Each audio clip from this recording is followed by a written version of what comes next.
Hello students, good morning. 11th class biology में आप सभी का स्वागत है। पिछले वीडियो में हमने कोशिका विभाजन के विभिन्न प्रकारों के बारे में अध्ययन किया था।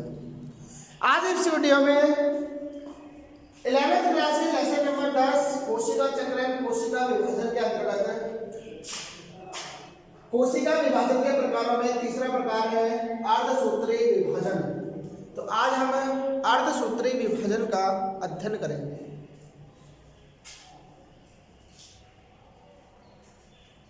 देखिए बेटा, यहां पर अर्धसूत्री का मतलब होता है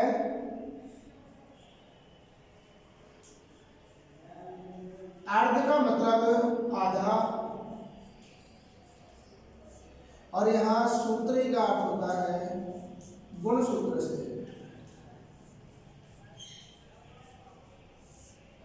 ठीक है, इसका मतलब कि जो पुत्री कोशिकाएं बनती हैं,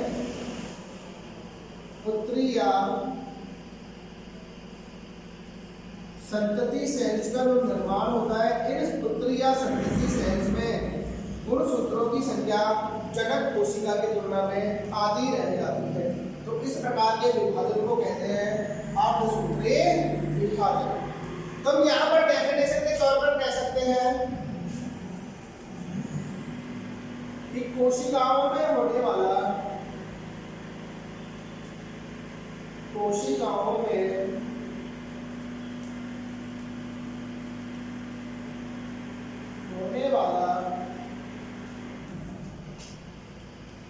ऐसा विभाजन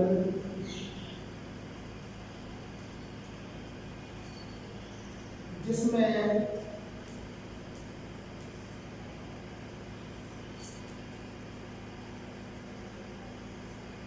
पुत्री या संतति कोशिकाओं में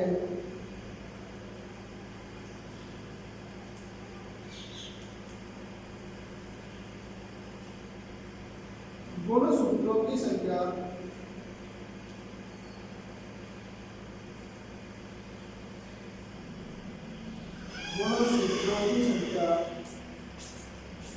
जनक से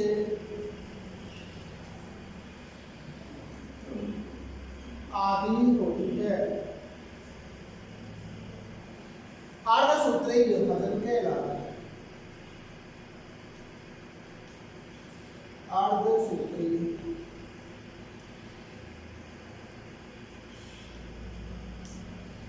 विभाजन कहलाता है। तो यहाँ पर डेफिनेशन हो जाएगा कि कोशिकाओं में होने वाला ऐसा विभाजन जिसमें पुत्री कोशिकाओं में गुणसूत्रों की संख्या जनक से आधी रह जाती है, क्या कहलाता है? अर्धसूत्री विभाजन कहलाता है। तो इससे निर्मित जो पुत्री कोशिकाएं हैं उनमें गुणसूत्रों की संख्या कैसे रह जाती है? आधी। ठीक है, अब देखो इस प्रकार का जो विभाजन है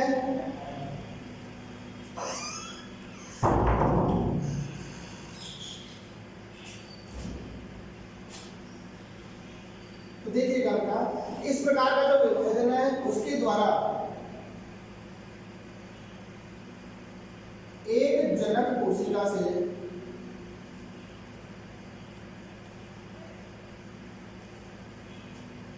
चार पुत्री कोशिकाएं बनती हैं या संतति सेल्स का निर्माण होता है। तो इसमें एक जनक कोशिका से कितनी कोशिकाएं बनी बेटा? 4 कोशिकाएं बनी। इस प्रकार के जो कोशिकाएं हैं, पुत्री कोशिकाएं, इनमें गुणसूत्रों की संख्या जनक से कैसे होती है? आधी। अर्थात इसके द्वारा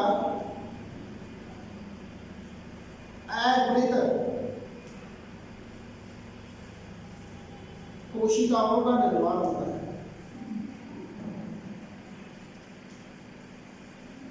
अब अगुणित कोशिकाएं क्या कहलाती है बेटा? युग्मक। क्या कहलाती है? युग्मक कहलाती है। ठीक है, गैमेट्स। अर्थात अर्धसूत्री विभाजन के द्वारा किसका निर्माण होता है? युग्मक अर्थात गैमेट्स का निर्माण होता है। किसका निर्माण होता है?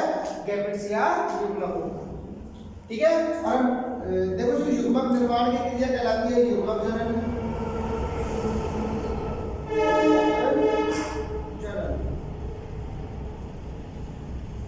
युग्मक निर्माण की प्रोसेस कहलाती है युग्मक जनन। अर्थात हम कह सकते हैं कि युग्मक जनन के दौरान द्विगुणित कोशिकाओं में अर्धसूत्री विभाजन संपन्न होता है, जिसके फलस्वरूप युग्मक या गैमेटों का निर्माण होता है। नेक्स्ट देखो बेटा, अर्धसूत्री विभाजन है। अर्धसूत्री विभाजन शब्द या मियोसिस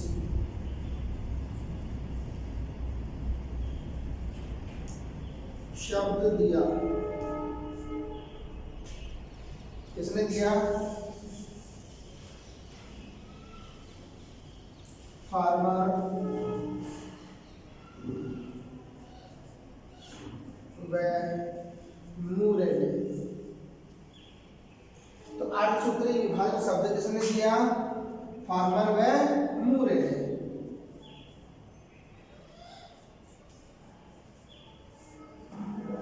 प्लांट सेल में अर्धसूत्री विभाजन को देखा, किसने? स्ट्रॉसबर्गर नामक वैज्ञानिक।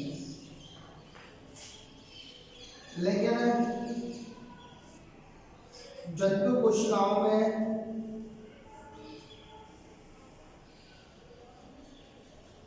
अर्धसूत्री विभाजन को सर्वप्रथम देखा था किसने? फ्लेमिंग ने।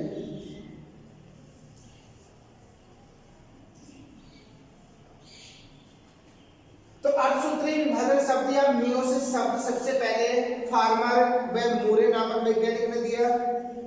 पादप कोशिकाओं में इस प्रकार के विभाजन को अर्थात अर्धसूत्री विभाजन को सबसे पहले स्ट्रॉसबर्गर नामक वैज्ञानिक ने देखा। लेकिन जंतु कोशिकाओं की बात करें तो जंतु कोशिकाओं में सबसे पहले इस प्रकार के विभाजन को फ्लेमिंग नामक वैज्ञानिक ने देखा। अब देखिएगा कि जो अर्धसूत्री विभाजन है वो होता किस प्रकार है। देखो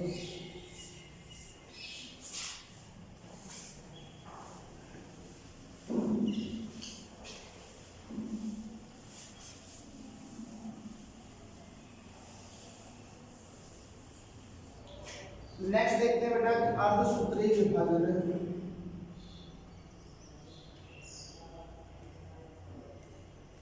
अर्धसूत्री विभाजन यानी कि मियोसिस।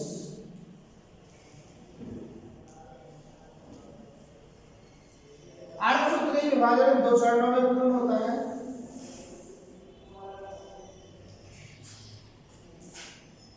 एक तो अर्धसूत्री पष्ट, अर्धसूत्री पष्ट या मियोसिस पष्ट, और सेकेंड है अर्धसूत्री सेकेंड। अर्धसूत्री सेकेंड। ठीक है। तो अर्धसूत्री विभाजन दो चरणों में हो गया, जो टाइप्स का हो गया मियोसिस पष्ट यानी अर्धसूत्री पष्ट और अर्धसूत्री सेकेंड। अब देखिए बेटा अर्धसूत्री पष्ट किस प्रकार संपन्न होता है। तो इस अर्धसूत्री पष्ट में सबसे पहले बात करते हैं हम इंटरफेज की। इंटरफेज या इसे अंतराल अवस्था कहते हैं। अंतराल अवस्था, चूंकि अर्धसूत्री पष्ट है इसलिए हम कह सकते हैं इंटरफेज पष्ट या अंतराल अवस्था पष्ट। इसके बाद में आता है बेटा केंद्रक विभाजन।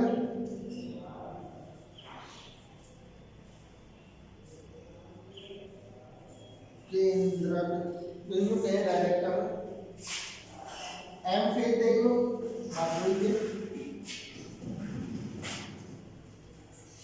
इंटरफेज और एम फेज। एम प्रावस्था अकॉर्डिंग टू नक्षत्र हम पढ़ चुके, वहां इंटरफेज और एमफेज हमने पढ़ी थी। फिर एमफेज के दो स्वरूप पढ़े थे, कौन कौन से? केंद्रक विभाजन, केंद्रक विभाजन फर्स्ट, और कोशिका द्रव्य विभाजन फर्स्ट। कोशिका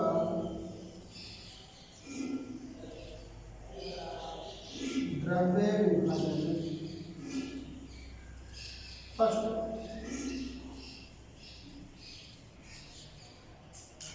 नेक्स्ट देखो, अब केंद्रक विभाजन जो है ये हमने देखा कि 4 अवस्थाओं में पूर्ण होता है। और कौन सी? Prophase first,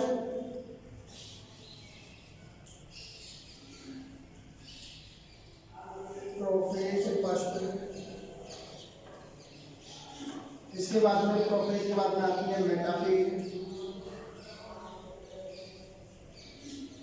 metaphase first, metaphase के बाद में आती है एनाफेज, एनाफेज फर्स्ट, और लास्ट टीलोफेज फर्स्ट। यहां देखिएगा कि जो प्रोफेज फर्स्ट अवस्था है, यह प्रोफेज फर्स्ट अधिक लंबी होती है तथा जटिल होती है, जो कि पुनः 5 उप अवस्थाओं में बढ़ती होती है। कितनी उप अवस्थाओं में बढ़ती होती है? 5 उप अवस्थाओं में बढ़ती होती है। लैक्टोटीन, लैक्टोटीन, जाइगोटीन,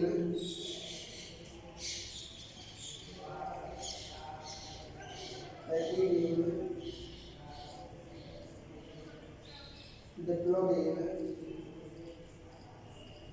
और डाइकाइनेसिस।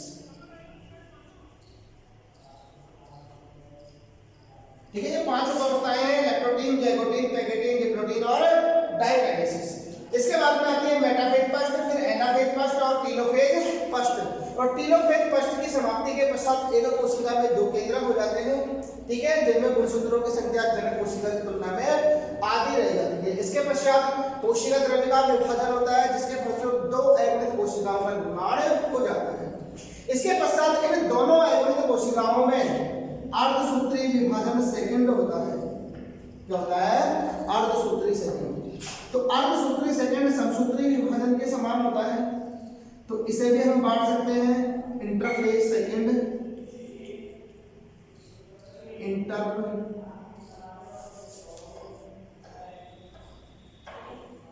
Interphase second. लेकिन यहां ध्यान देने की बात यह है कि अर्धसूत्री फर्स्ट की समाप्ति के पश्चात जो इंटरफेज सेकंड है, यह इंटरफेज सेकंड ज्यादा लंबी अवस्था नहीं होती, यह बहुत ही छोटी अवस्था होती है या इंटरफेज अवस्था अनुपस्थित होती है। इस प्रावस्था के दौरान किसी प्रकार का डीएनए सिंथेसिस भी नहीं होता, इसीलिए यहाँ पर इंटरफेज सेकंड बहुत छोटी या अनुपस्थित होती है, जिसके फलस्वरूप अर्धसूत्री विभाजन फर्स्ट से निर्मित दोनों पुत्री कोशिकाएं सीधे ही अर्धसूत्री सेकंड की केंद्रक विभाजन अवस्था में प्रवेश कर जाती है। ठीक है, तो यहाँ पर इंटरफेज बहुत छोटी होती है या अनुपस्थित होती है, उसको इंटरकाइनेसिस भी कहते हैं। इंटरकाइनेसिस प्रावस्था क्या कहते हैं इसको? इंटरकाइनेसिस प्रावस्था भी कहते हैं। इसके पश्चात वही एम प्रावस्था सेकंड, एम प्रावस्था सेकंड, और एम प्रावस्था जो सेकंड है उसमें वही 2 भागों में बांट देंगे उसे, केंद्रक का विभाजन है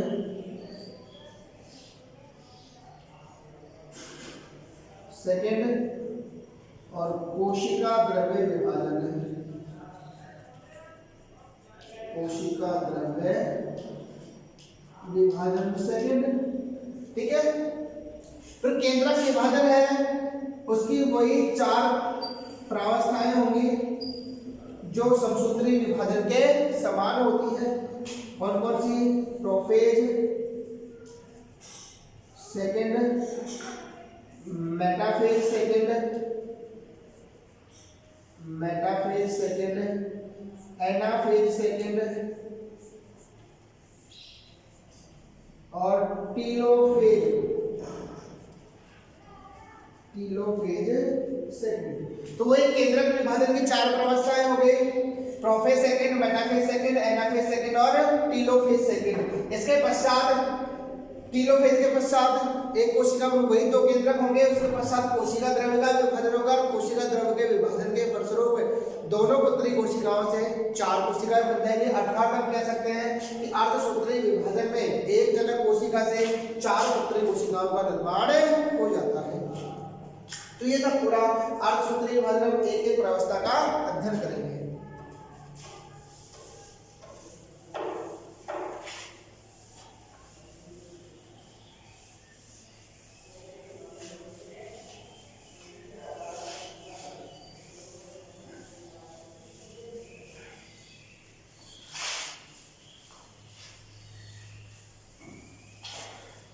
देखिएगा बेटा,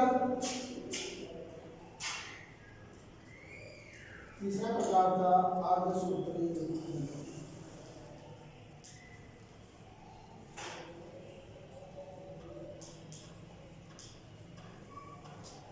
या मियोसिस।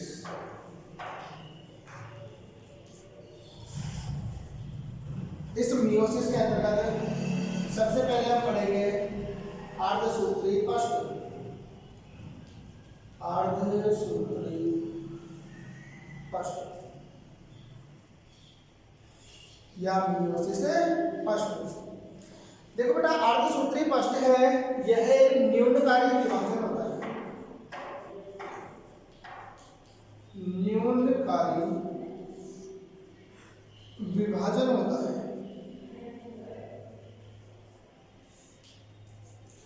इसे न्यूनकारी विभाजन क्यों कहा? क्योंकि इस विभाजन की समाप्ति के पश्चात जो संतति कोशिकाएं या पुत्री कोशिकाएं बनती है, अर्थात नई कोशिकाएं बनती है, उन कोशिकाओं में गुणसूत्रों की संख्या जनक कोशिका से आधी रह जाती है। अर्थात जो गुणसूत्र है, ठीक है, उनकी संख्या कम हो जाती है, इसलिए इसको बोला जाता है न्यूनकारी विभाजन। जैसे कि मानव में द्विगुणित कोशिकाओं में, मानव की बात कर रहे हैं हम, तो मानव में द्विगुणित कोशिकाओं में 2n जो सेल्स होती है, इन 2n सेल्स में 46 गुणसूत्र होते हैं। कितने होते हैं? 46 क्रोमोसोम होते हैं। ठीक है, इन कोशिकाओं में यदि मियोसिस होगा, क्या होगा? मियोसिस पष्ट होगा। तो मियोसिस पष्ट की समाप्ति के पश्चात जो 2 पुत्री कोशिकाएं बनेगी, इन दोनों पुत्री कोशिकाओं में गुणसूत्रों की संख्या आधी रह जाती है, अर्थात 23 रह जाती है। इसका मतलब कोशिकाएं कैसी बनेंगी? अगुणित बनेंगी। ठीक है, इसीलिए इस विभाजन को न्यूनकारी विभाजन कहा जाता है।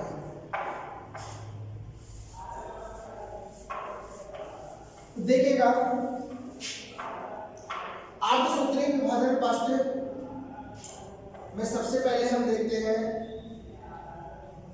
इंटरफेज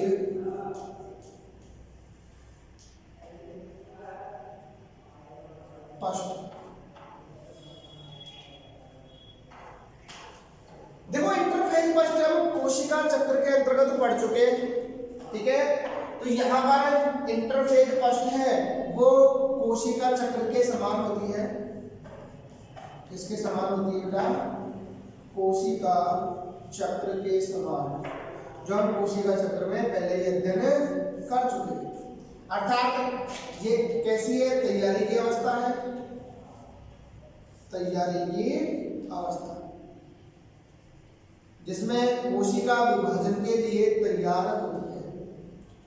ये वही G1, S व G2 उप अवस्थाओं में बटी होती है, ठीक है, G1, S और G2। S अवस्था में वही डीएनए संश्लेषण होगा। S अवस्था में क्या होगा, डीएनए सिंथेसिस होगा। डीएनए सिंथेसिस के द्वारा जैसे कि डीएनए की मात्रा 2C है तो वो कैसी हो जाएगी 4C, अर्थात डीएनए सिंथेसिस के पश्चात जो कोशिका होगी उस कोशिका में डीएनए की मात्रा कैसी हो जाएगी, दुगुनी हो जाती है। लेकिन यहाँ पर ध्यान देने योग्य बात यह है कि जो G2 प्रावस्था है, यह G2 प्रावस्था बहुत छोटी होती है,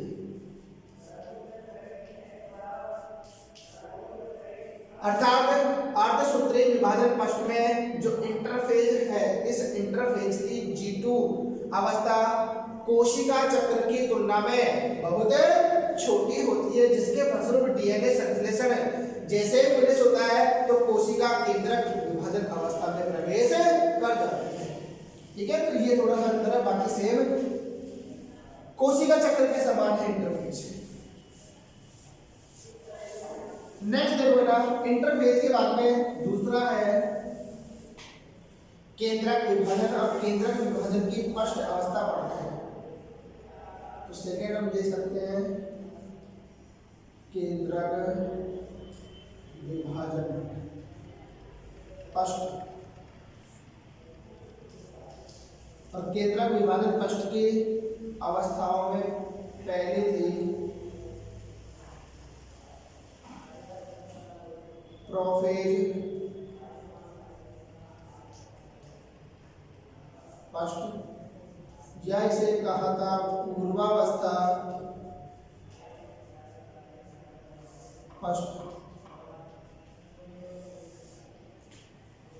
तो प्रोफेज फर्स्ट या पूर्वावस्था फर्स्ट जो कि केंद्रक विभाजन फर्स्ट की पहली अवस्था है, तो यह प्रावस्था सर्वाधिक लंबी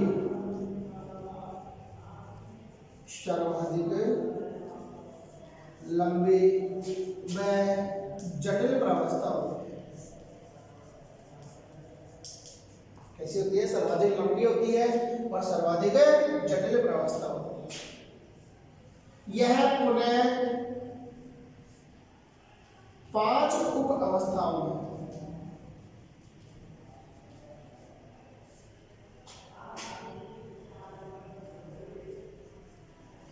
में पूर्ण होती है। कितने, 5 उप अवस्थाओं में बटी होती है। कौन कौन सी है, पहली है लेप्टोटीन,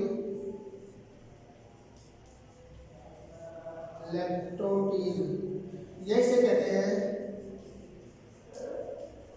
तनुपट्ट अवस्था। सेकेंड है जाइगोटीन,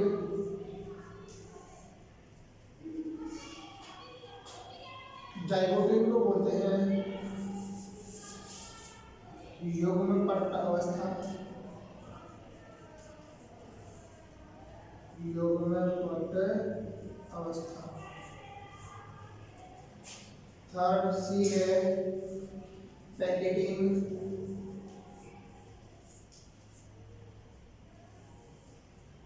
इसको बोलते हैं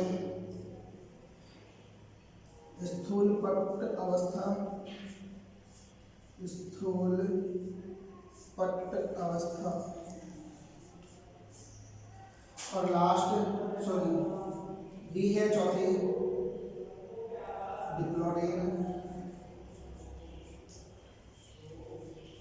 डिप्लोटीन,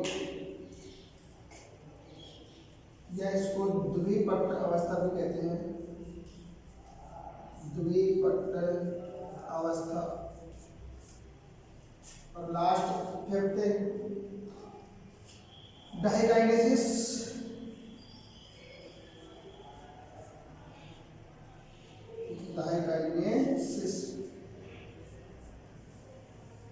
या इसको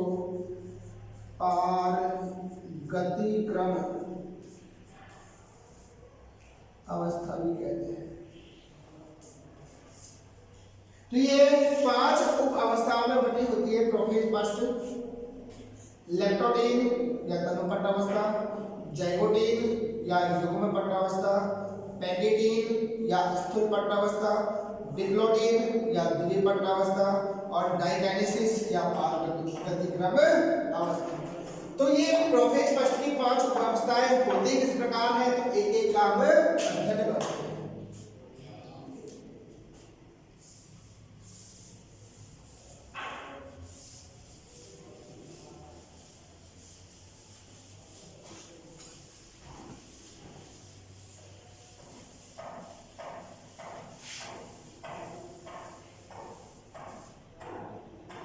तो अर्धसूत्री फर्स्ट की प्रोफेज फर्स्ट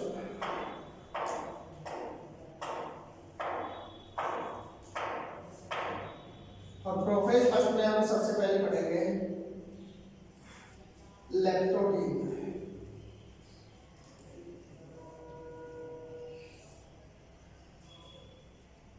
यही से तनुपट्ट अवस्था में देखो, यह प्रोफेज फर्स्ट की सबसे पहली अवस्था होती है जिसमें केंद्र झिल्ली और केंद्रिका स्पष्ट दिखाई देती है।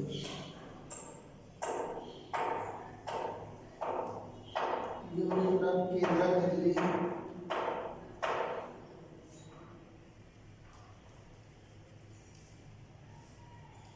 केंद्रिका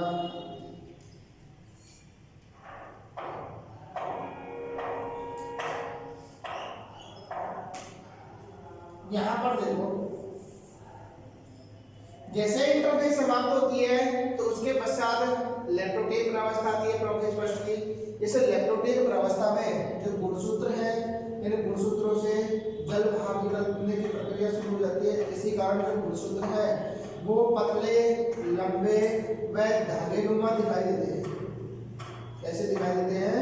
लंबे, पतले, धागेनुमा। तो इस प्रावस्था में गुणसूत्र लंबे, पतले व धागेनुमा दिखाई देते हैं। तो गुणसूत्र लंबे, पतले व धागेनुमा।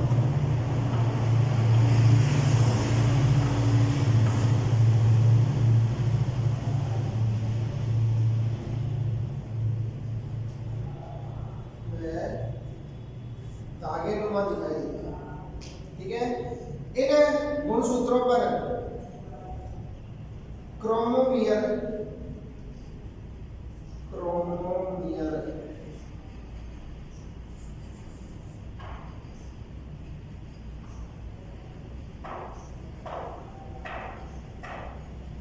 स्पष्ट दिखाई देती है। अर्थात जो गुणसूत्र है, इन गुणसूत्रों पर मणि के समान संरचनाएं दिखाई देती है। मणि के समान संरचनाएं होते हैं क्रोमोमियर।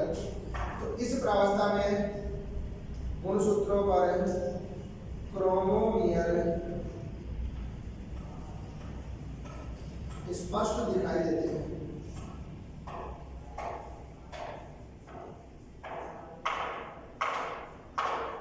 दिखाई देते हैं क्रोमोमियर।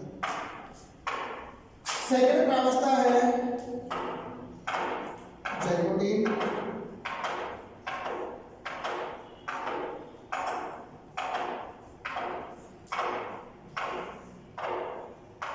यह इसको युग्म पट्ट अवस्था भी कहते हैं। क्या कहते हैं? युग्म पट्ट अवस्था। देखो, इस प्रावस्था में भी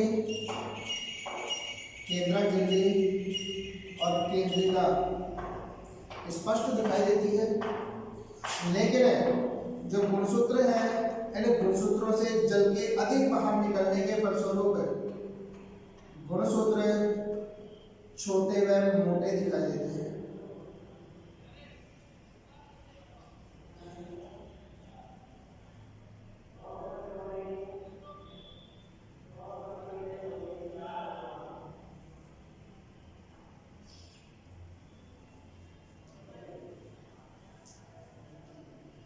ठीक है। यहां ध्यान देने योग्य बात है कि जो गुणसूत्र है इस अवस्था में युग्म पट्ट कहते हैं। इस अवस्था को क्या बोलते हैं? युग्म। अर्थात यहाँ पर जो गुणसूत्र है वो जोड़े में दिखाई देते हैं और जोड़े में पाए जाने वाले गुणसूत्रों समजात गुणसूत्र होते हैं। कैसे होते हैं? समजात। तो यहाँ पर इस प्रक्रिया में जाइगोटीन में क्या होता है इस अवस्था में कि दो समजात गुणसूत्र हैं। ये समजात गुणसूत्र आपस में पास पास आते हैं और पास पास आकर जोड़े बनाते हैं। क्या बनाते हैं? जोड़े। तो जो जोड़े बनाने की जो प्रक्रिया है वो इस अवस्था का महत्वपूर्ण लक्षण है, जिसे सिनेप्सिस क्या कहते हैं? सिनेप्सिस।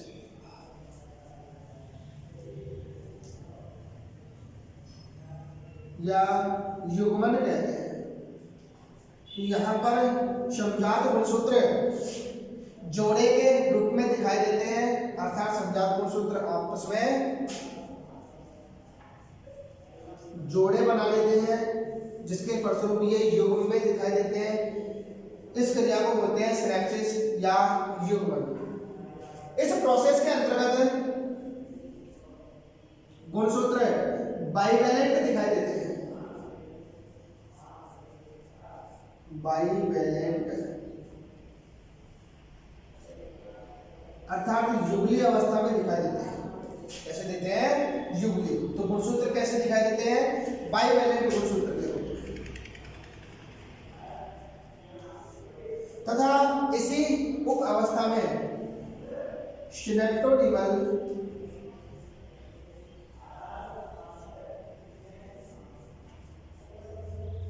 सम्मिश्र का निर्माण होता है।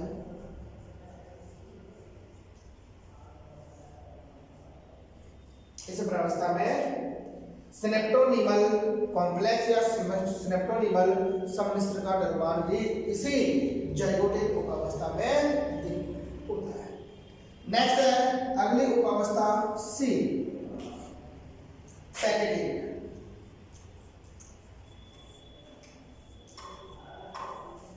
जैसे स्थूल पट्ट अवस्था भी कहते हैं। क्या कहते हैं? स्थूल पट्ट अवस्था।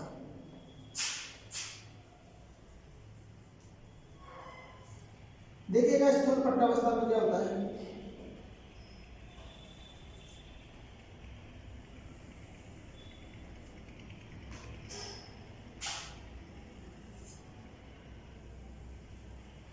इस अवस्था में भी केंद्रक झिल्ली और केंद्रिका दिखाई देती है, अर्थात विलुप्त नहीं होती।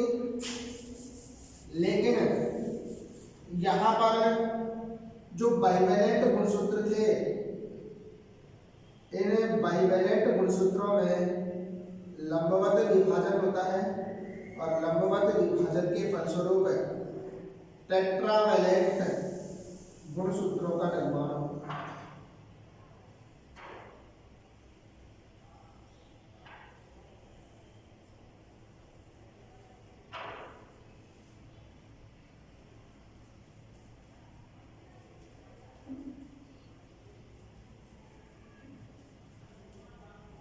तो यहाँ पर जो समजात गुणसूत्र थे, इन समजात गुणसूत्रों में लंबाई में विभाजन होता है और लंबाई में विभाजन के द्वारा जो बाइवैलेंट गुणसूत्र थे, ये बाइवैलेंट गुणसूत्र टेट्रावैलेंट गुणसूत्रों में परिवर्तित हो जाते हैं। यहाँ पर गुणसूत्र टेट्रावैलेंट अवस्था में दिखाई देते हैं। किसमें दिखाई देते हैं बेटा? टेट्रावैलेंट अवस्था में गुणसूत्र दिखाई देते हैं। अब देखो इस पैकेटिन उप अवस्था में एक महत्वपूर्ण क्रिया होती है जीन विनिमय की। जीन विनिमय अर्थात क्रॉसिंग ओवर की प्रक्रिया होती है और क्रॉसिंग ओवर की प्रक्रिया के फलस्वरूप ही जो संतति है उस संतति में विभिन्नताएं आती हैं। तो यहाँ पर जीन विनिमय और पुनर्योजन की क्रिया होती है। किस प्रकार होती है? देखो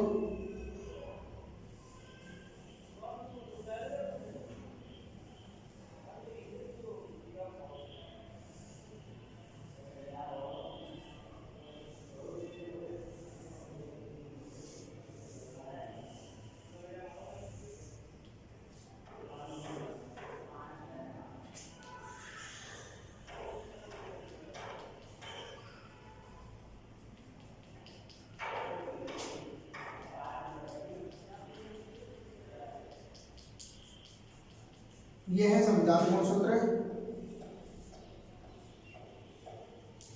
समजात गुणसूत्र, जो कि इस समय टेट्रावैलेंट अवस्था में दिखाई देते हैं। किस अवस्था में दिख रहे हैं ये? टेट्रावैलेंट अवस्था में। ठीक है, तो इन समजात गुणसूत्रों के ये दोनों क्रोमेटिड तो सिस्टर क्रोमेटिड कहलाते हैं। ये तो क्या है? Sister chromatid. और ये क्या कहलाते हैं आपस में? Non sister chromatid. तो ये हो गए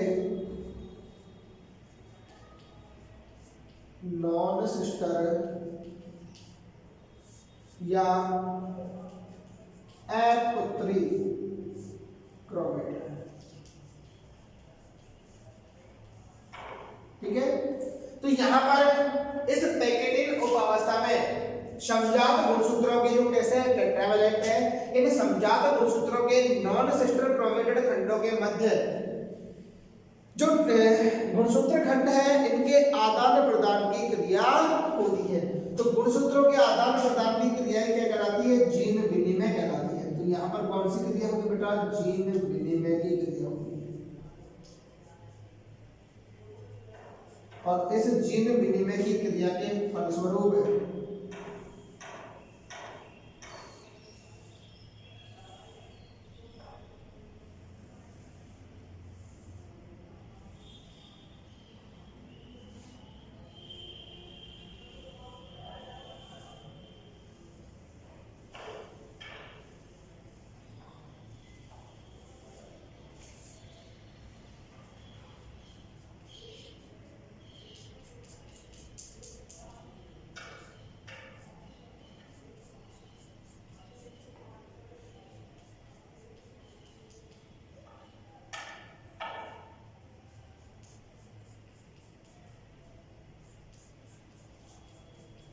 देखो,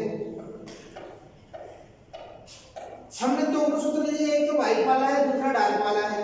ठीक है, तो इन दोनों क्या है? समजात गुणसूत्र है। इन समजात गुणसूत्र के नॉन सिस्टर क्रोमेटिड खंडों के मध्य जीन विनिमय की क्रिया होती है, अर्थात क्रोमेटिड खंडों का आदान प्रदान होता है। इसके दौरान, इस आदान प्रदान के दौरान या पहले जीन विनिमय के दौरान जो नॉन सिस्टर क्रोमेटिड है, ठीक है, उसका ये वाला खंड टूट कर तो इस वाले गुणसूत्र के साथ जुड़ गया, और इस वाला गुणसूत्र का जो व्हाइट वाला खंड है वो टूटकर इस डार्क वाले गुणसूत्र के साथ जुड़ जाता है। अर्थात यहाँ पर जो क्रोमेटिड खंड है वो एक गुणसूत्र के टूटकर दूसरे गुणसूत्र पर, दूसरे जो समजात गुणसूत्र है उससे जाकर जुड़ जाते हैं, जिसके फलस्वरूप जीन विनिमय की क्रिया संपन्न हो जाती है।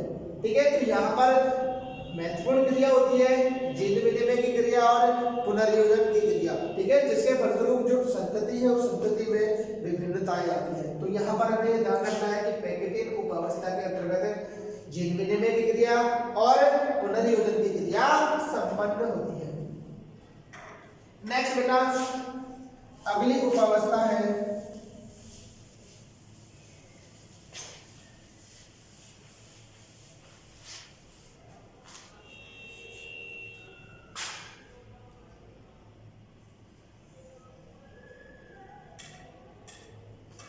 पैकेटिन के बाद में डिप्लोडिन।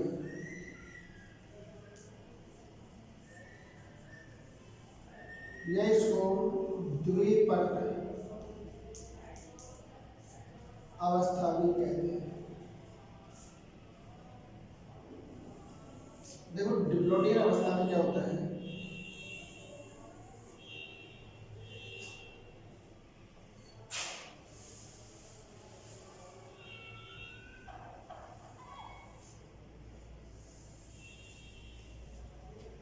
इस अवस्था में भी केंद्रक झिल्ली और केंद्रिका दिखाई देती है। ठीक है, लेकिन इस अवस्था में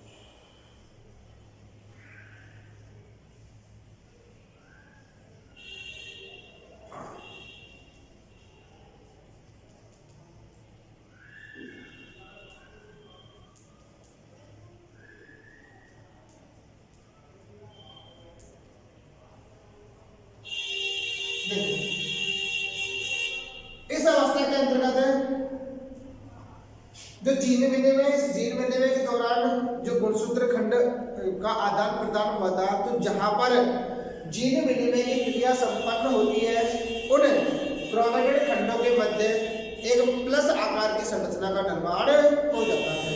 ठीक है, तो इस प्लस आकार की संरचना या क्रॉस रूपी जो संरचना है, इस क्रॉस रूपी संरचना से जहां पर या जिस बिंदु पर ये दोनों क्रोमेटिड खंड आपस में जुड़े हुए होते हैं उस स्थान को बोलते हैं कियाजमेटा।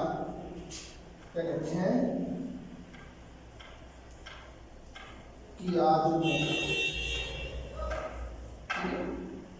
तो इस कियाजमेटा का जो निर्माण है वो इस डिप्लोटिक अवस्था में दिखाई देता है, या डिप्लोटिक अवस्था में होता है, जिसके फलस्वरूप जो गुणसूत्र है वो क्रॉस रूपी या प्लस रूपी आकृति में दिखाई देते हैं। ठीक है, तो इसमें कियाजमेटा का निर्माण प्रारंभ हो जाता है। ठीक है, तथा उपांति भवन या टर्मिनलाइजेशन की क्रिया प्रारंभ हो जाती है, जिसके फलस्वरूप जो गुणसूत्र है ये गुणसूत्र एक दूसरे से पृथक होना प्रारंभ कर देते हैं।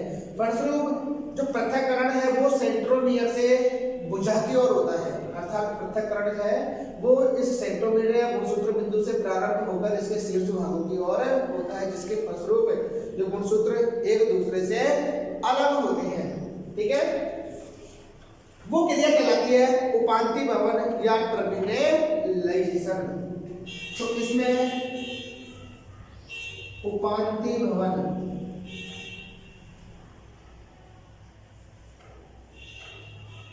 या इसको सीमांतीकरण भी कह देते हैं की क्रिया प्रारंभ हो जाती है, अर्थात टर्मिनलाइजेशन की क्रिया प्रारंभ हो जाती है, जिसके फलस्वरूप जो दोनों समजात गुणसूत्र थे वो अलग अलग होना प्रारंभ कर देते हैं। इस दौरान कियाजमेटा दिखाई देते हैं। नेक्स्ट और लास्ट है डाइकाइनेसिस।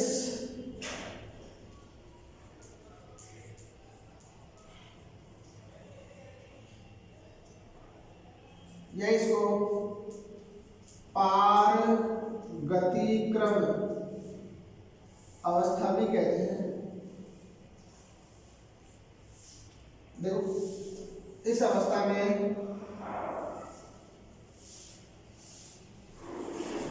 केंद्रक झिल्ली और केंद्रिका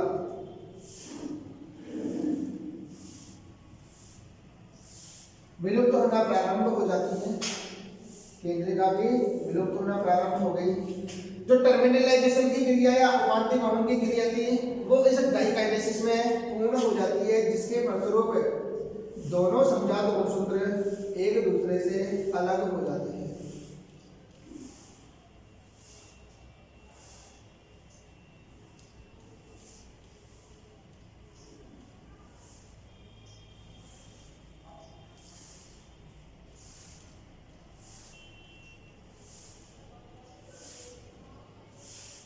दोनों समजात गुणसूत्र क्या हो गए एक दूसरे से टर्मिनलाइजेशन के फलस्वरूप अलग अलग हो गए। ठीक है, तो यहाँ पर उपांति भवन की क्रिया पूर्ण हो जाती है, जिसके फलस्वरूप दोनों जो समजात गुणसूत्र है वो अलग अलग हो जाते हैं। केंद्रक झिल्ली और केंद्रिका विलुप्त होना प्रारंभ हो जाती है। तारकाय, इस तारकाय का विभाजन भी हो जाता है, जिसके फलस्वरूप पुत्री तारक केंद्रों का निर्माण होता है। तो ये है तारक केंद्र। ये पुत्री तारक केंद्र एक दूसरे के विपरीत ध्रुवों की ओर गति करना प्रारंभ कर देते हैं। ठीक है, तो इस डाइकाइनेसिस के अंतर्गत कियाजमेटा भी स्पष्ट दिखाई देते हैं। उपांति भवन की क्रिया भी पूर्ण हो चुकी होती है। केंद्रक झिल्ली और केंद्रिका भी विलुप्त होना प्रारंभ हो जाती है। तारक केंद्र अपने अपने ध्रुवों की ओर गति करना प्रारंभ कर देते हैं, अर्थात कोशिका अब कौन सी जो मेटाफेज अवस्था है या मध्यावस्था उसमें प्रवेश कर जाती है। तो अगली प्रवस्था है प्रोफेज पश्च के पश्चात सेकेंड।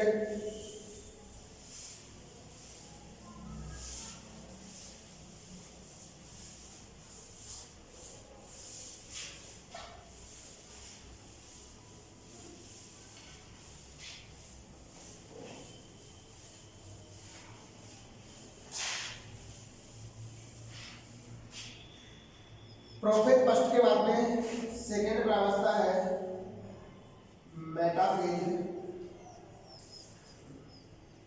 फर्स्ट, या इसको मध्यावस्था फर्स्ट भी कहते हैं। देखो इस प्रावस्था में क्या होता है,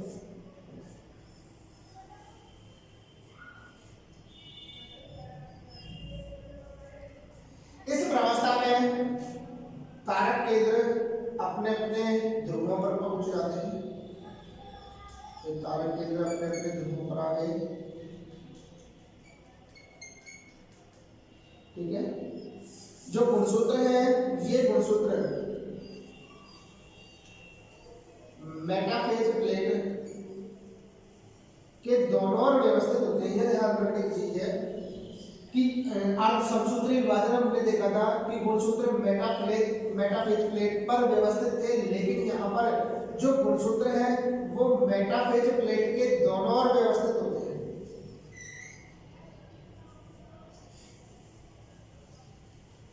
कहाँ व्यवस्थित होते हैं? मेटाफेज प्लेट के दोनों ओर।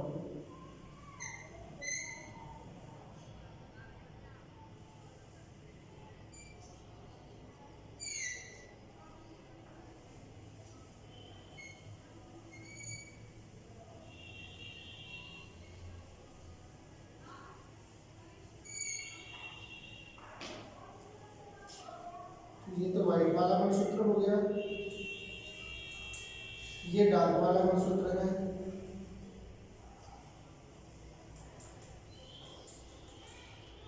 यहाँ वही तंतु जुड़ जाएंगे जो किससे, केवल गुणसूत्र बिंदु से जुड़े हुए दिखाई देंगे। ये तो है बेटा मेटाफेज प्लेट, मेटाफेज प्लेट तंतु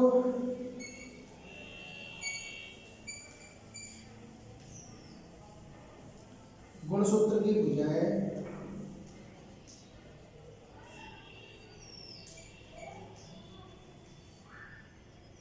ये गुणसूत्र बिंदु।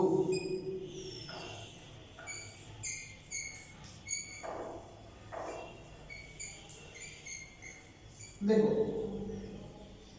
तो इस अवस्था में गुणसूत्र मेटाफेज प्लेट या मेटाफेज पट्टिका के दोनों ओर व्यवस्थित होते हैं तथा गुणसूत्र इस प्रकार व्यवस्थित होते हैं कि गुणसूत्र की जो भुजाएं हैं, ये भुजाएं तो मेटाफेज प्लेट की ओर होती है। गुणसूत्र की भुजाएं तो क्या होती है? मेटाफेज प्लेट की ओर होती है, लेकिन गुणसूत्रों के जो गुणसूत्र बिंदु है अर्थात सेंट्रोमियर, ये सेंट्रोमियर ध्रुवों की ओर होते हैं। ध्यान रखना क्या होते हैं? ध्रुवों की ओर। तथा इन्हें सेंट्रोमियर के जो काइनेटोकोर है, इस काइनेटोकोर से तंतु जुड़े रहते हैं। क्या जुड़े रहते हैं? तंतु। किसमें? मेटाफेज अवस्था में। नेक्स्ट तीसरी अवस्था आती है मेटाफेज फर्स्ट के बाद में एनाफेज फर्स्ट, एनाफेज फर्स्ट।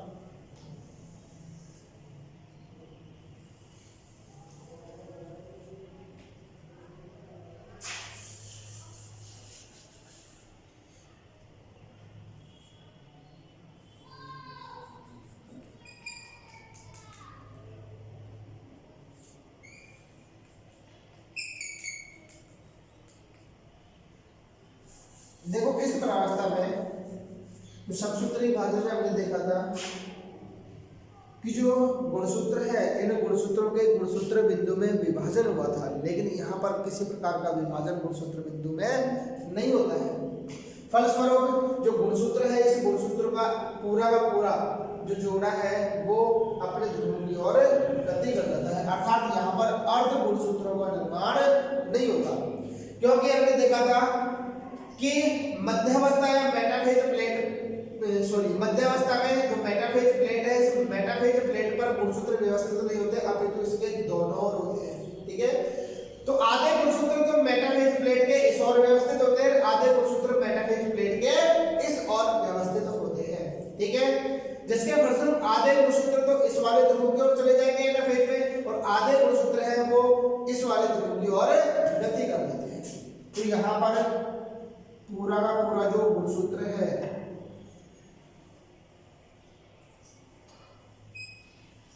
वो अपने ध्रुवों की ओर गति करते हैं।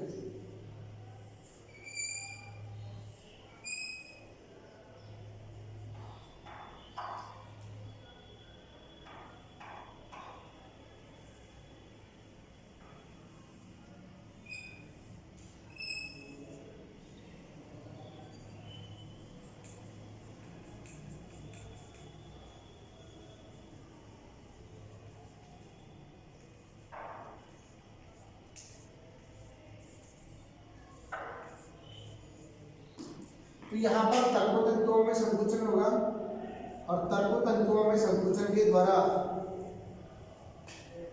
जो गुणसूत्र है ये गुणसूत्र अपने अपने ध्रुवों की ओर गति करना प्रारंभ कर देते हैं।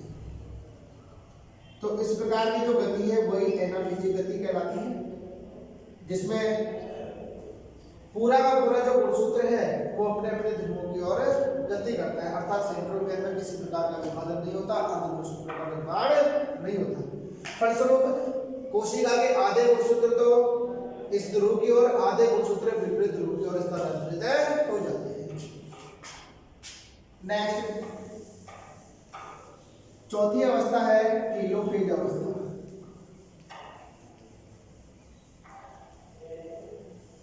टेलोफेज ये इसको अंत्यावस्था भी कह देते हैं। टेलोफेज फर्स्ट या अंत्यावस्था फर्स्ट, इसको पश्चावस्था भी कहते हैं। पश्चावस्था फर्स्ट देखो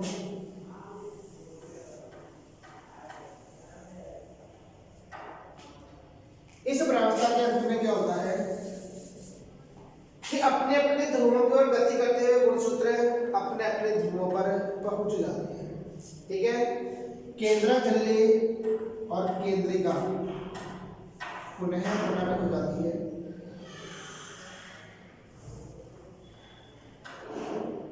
तो ये हो गई केंद्रक झिल्ली,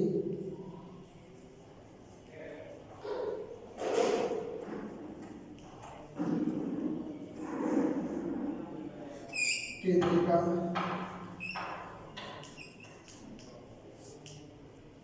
ठीक है। जो गुणसूत्र है वो अपने अपने ध्रुवों पर पहुंच जाते हैं। ये वाला गुणसूत्र तो ये हो गया, इसका ये केवल एक छोटा सा खंड है वो डार्क होगा। दूसरा गुणसूत्र इस ध्रुव पर आ जाएगा,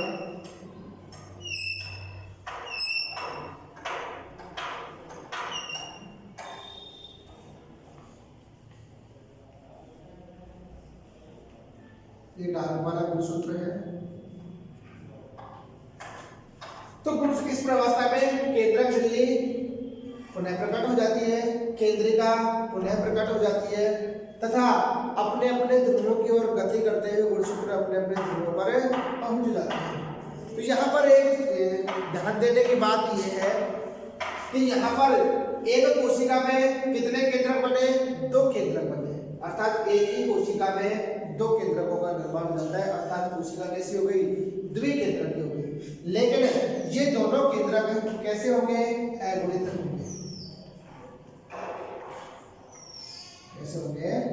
अगुणित होंगे, क्योंकि आधे गुणसूत्र तो इस ध्रुव पर पहुंच गए, आधे गुणसूत्र इस ध्रुव पर पहुंच गए। इसीलिए आधे गुणसूत्रों के कारण जो दोनों केंद्रक होंगे वो कैसे होंगे? अगुणित होंगे, अर्थात ठीक है। अब देखो टेलोफेज अवस्था की समाप्ति के पश्चात जो गुणसूत्र हैं ये गुणसूत्र जलयोजित नहीं होते हैं या बहुत कम जलयोजित होते हैं, अर्थात ये पुनः जालिका में नहीं बदलते हैं। इसके पश्चात कोशिका द्रव्य विभाजन स्पष्ट होगा। क्या होगा? कोशिका द्रव्य विभाजन, कोशिका द्रव्य विभाजन और कोशिका द्रव्य विभाजन प्रक्रिया के द्वारा दो कोशिकाओं का निर्माण हो जाता है। कितने कोशिकाएं बन जाएगी? दो।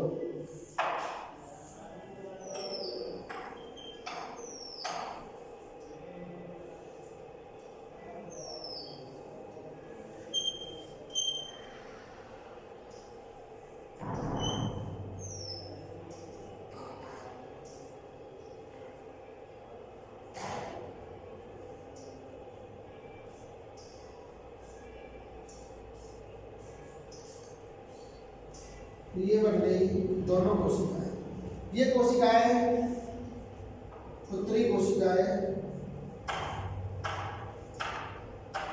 कहलाती हैं, या संतति कोशिकाएं कहते हैं, जो कि कैसी होगी? एवृत होगी। कैसी होगी? एवृत। अब देखो दोनों कोशिकाएं बन गई।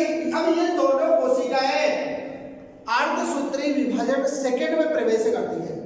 ठीक है, तो यहाँ पर जो अर्धसूत्री फर्स्ट और अर्धसूत्री सेकंड, इन दोनों के बीच में जो गैप होता है वो कहलाता है इंटरकाइनेसिस। क्या कहलाता है? इंटरकाइनेसिस। तो यहाँ पर जो इंटरफेज सेकंड होती है वो बहुत ही छोटी होती है या अनुपस्थित होती है, लेकिन यहाँ पर जो इंटरफेज होगी उस इंटरफेज में डीएनए संश्लेषण नहीं होगा। क्या नहीं होगा? डीएनए संश्लेषण